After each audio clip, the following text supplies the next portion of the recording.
वनसल्ली अला रसूलिल करीम बिस्मिल्लाहिर्रहमानिर्रहीम। मेरे ज़मींदार काश्तकार भाइयों, अस्सलाम वालेकुम रहमतुल्लाहि व बरकातुहू। आज हम पाकिस्तान की सबसे अहम फसल गंदम की काश्त के बारे में गुफ्तगू करेंगे और उसके काश्त के जो चीदा असूल हैं वो डिस्कस करेंगे। सबसे पहले ज़मीन और उसकी तैयारी।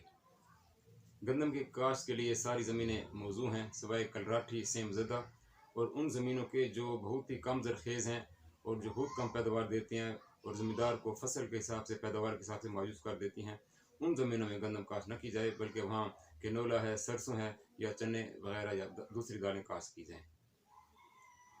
ज़मीन की तैयारी के हवाले से सबसे पहले आप उसको अच्छी तरह रोनी कर दें और जब बत्तर में आए तो 2-3 हल चलाकर उसको रोटावेटर चला दें, और अगर रोटावेटर की सहूलत मौजूद ना हो तो सुहागा ज़रूर चलाएँ। खादों के हवाले से हमने एक मुस्तकिल वीडियो अपलोड की हुई है जिसमें हमने सारी डिटेल बताई है कि अगर किसी ज़मींदार के पास DAP है तो वो कितनी डालेगा, जिसके बाद SSP है वो कितनी डालेगा, जिसके पास नाइट्रोफास है या ट्रिपल सुपर फास्फेट है तो वो कितनी खादें डालेगा और किस तरीके से डालेगा। हमने पूरी एक वीडियो इसके लिए अपलोड की हुई है। ज़मींदारों से ये गुजारिश है कि वो एक बोरे DAP ना डालें, क्योंकि एक बोरे DAP जो है वो गंदम की ज़रूरत के लिए नाकाफ़ी है। लिहाजा 1.5 से 2 बोरी DAP और इस तरह 1 से 1.5 बोरी या 2 बोरी यूरिया गंदम की काश्त के लिए मौजू है।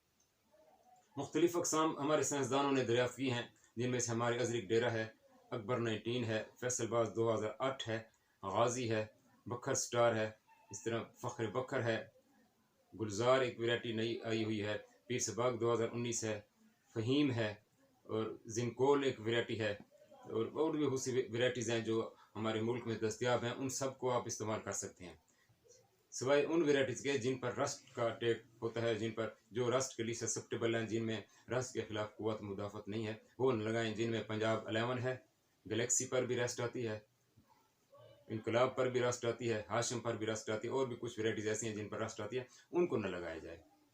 अब आते हैं गंदम के वक्त काश्त पर, जो सबसे अहम पहलू है गंदम का।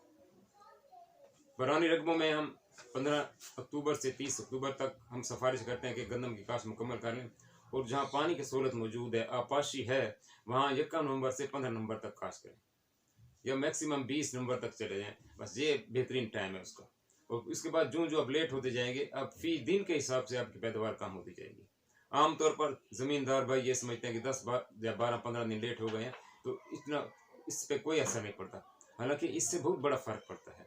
मिसाल के तौर पर जो गंदम आपने 15 नवंबर को लगाई है वो 7-8 दिन में निकल आती है, और जो फसल आपने गंदम की फसल जो आपने 1 दिसंबर को लगाई है वो 7-8 दिन में नहीं निकलती, वो बल्कि वो 10-12-13 दिन ले जाती है, क्योंकि टेम्परेचर लो हो चुका होता है तो जर्मिनेशन बहुत स्लो होती है तो और भी उसका नुकसान हो जाता है। लिहाजा कोशिश करें कि आप वक्त पे गंदम को काश्त करें।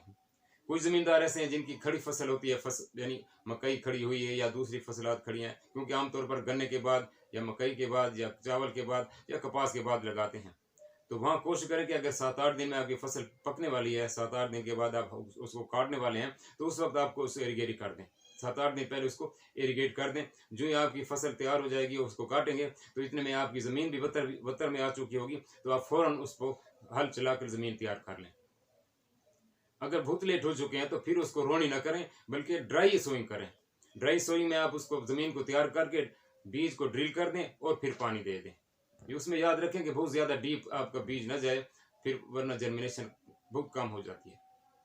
यहाँ मैं आपको एक नई बात बताने जा रहा हूँ, वो ये है कि जब आप 5 रकबों में आप ड्रिल करते हैं तो इस बात का ख्याल रखें कि आपकी ड्रिल की जो डायरेक्शन है वो शुमालन जुनूबन होनी चाहिए, और जो बरानी रकबों में आप काश्त कर रहे हैं आपके जो लाइनों की डायरेक्शन है वो शर्कन गरबन होनी चाहिए। आप 5 रकबों में आप जब शुमालन जुनूबन आप गंदम को काश्त करेंगे तो उसमें आपकी लाइट जो है पूरी हर लाइन में पड़ेगी और आपकी फसल बेहतरीन होगी। और जब आप बरानी रकबों में गंदम काश्त करते हैं तो वहाँ आप जब शुमालन शर्कन गरबन आप काश्त करेंगे तो आपकी जो मॉइस्चर है वो रिटेन रहेगी, बच जाएगी, वो इतनी जल्दी ज़मीन मॉइस्चर लूज नहीं करेगी। लिहाजा इस बात का ख्याल रखें। दूसरा, आमतौर पर एफिड का भी अटैक होता है गंदम की फसल पर, तो उसके लिए सबसे मौजू ये है कि आप 20-25 लाइनों के बाद एक लाइन सरसों की लगा दें या एक लाइन कैनोला की लगा दें। मैं तो ज़्यादा रिकमेंड करता हूँ कैनोला को लगाएं, क्योंकि कैनोला का बीज अब जब आपको हासिल हो जाएगा तो उसका तेल आप डायरेक्ट इस्तेमाल भी कर सकते हैं घरों में, और इसके ऊपर जो एफेक्ट आता है कैनोला के ऊपर, वो एफेक्ट गंदम पर नहीं आता। गंदम का दूसरा एफेक्ट है, कैनोला का दूसरा एफेक्ट है। लेकिन इनको खाने के लिए जो इनका दुश्मन आता है, जो किसान दोस्त कीड़ा आता है, जो हम प्रीडेटर कहते हैं, तो वो तुफैली कीड़ा जिसे कहते हैं, वो दोनों का एक ही है। जब सरसों पे या कैनोला पे लेडी बर्ड बीटल या तुफैली कीड़ा आएगा तो ला महला वो गंदम पर भी शिफ्ट हो जाएगा। वहाँ के जो सुस्त तेल है गंदम वाला, उसको भी खा लेगा, उसको भी ख़त्म कर लेगा। तो ये उसका बड़ा अच्छा बायोलॉजिकल कंट्रोल है। और दूसरी यह कि फसल भी खूबसूरत लगती है और आप कैनोला को या सरसों को इस्तेमाल भी कर सकते हैं। गंदम की आपाशी के हवाले से ये गुजारिशात हैं कि पहला पानी 25 से 30 दिन बाद, दूसरा पानी 55-60 दिन के बाद, तीसरा पानी जब सिट्टे बन रहे हों, और चौथा पानी जब सिट्टों में दाने बन रहे हों।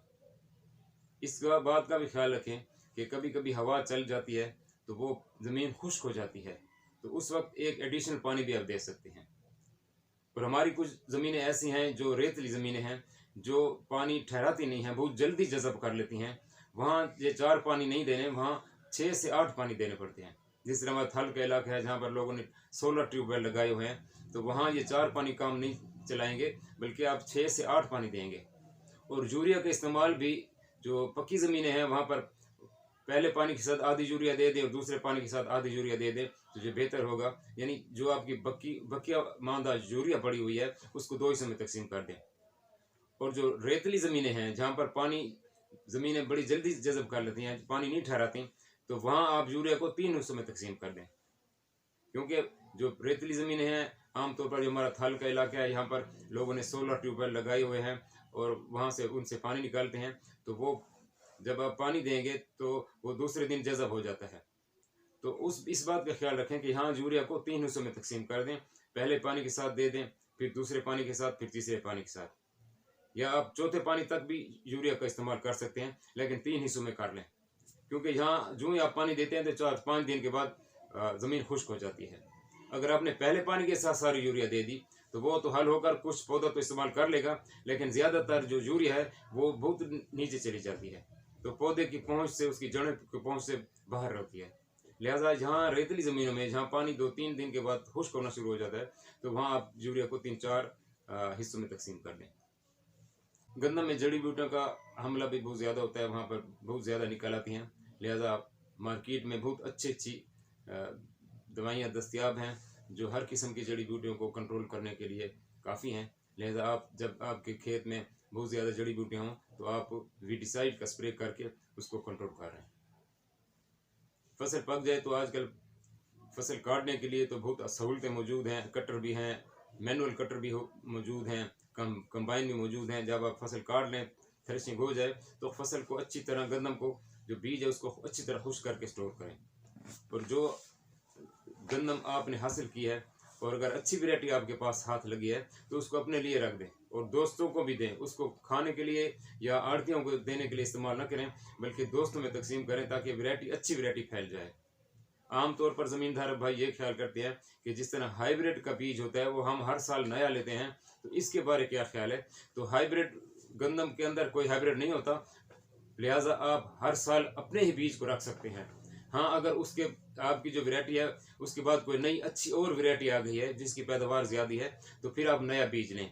और अगर आप जो वैरायटी इस्तेमाल कर रहे हैं उस पर रस्ट आना शुरू हो गई है, क्योंकि जो नई हम वैरायटी रिलीज़ करते हैं चंद साल बाद उस पर रस्ट आना शुरू हो जाती है, तो अगर आपकी वैरायटी पर भी रस्ट आना शुरू होगी तो फिर आप वैरायटी को तब्दील कर लें और नई वैरायटी लें।